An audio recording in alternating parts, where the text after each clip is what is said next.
বিভিন্ন রকমের গাছ কিন্তু বসিয়েছি, শীতকালীন গাছ যেগুলো হয় আর কি। এখানে দেখুন বাসন্তী গাঁদার গাছ রয়েছে, তাছাড়া গোলাপ গাছ রয়েছে, গোলাপও কিন্তু ফুটেছে অলরেডি।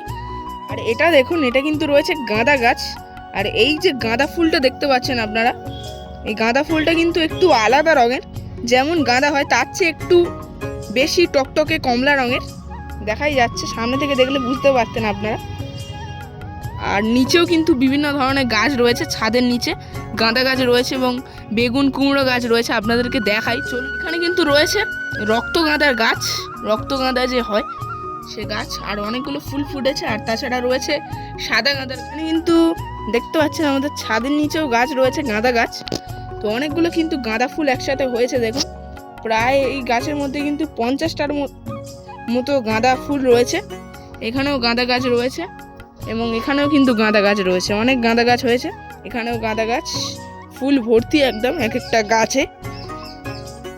এই গাছগুলোতে কিন্তু ম্যাক্সিমাম 20টা করে ফুল আছে, আর এই গাছটাতে কিন্তু 50টার মতো ফুল আছে। আর একটা কিন্তু কুমড়ো হয়ে গেছে আমাদের কুমড়ো গাছে।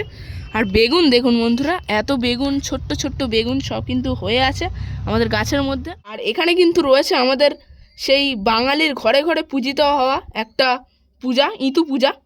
তো কার কার বাড়িতে ইতু পূজা হয়, যারা যারা লাস্ট পর্যন্ত ভিডিওটি দেখলেন অবশ্যই কমেন্টের মাধ্যমে জানাবেন। দেখুন ইতু পূজা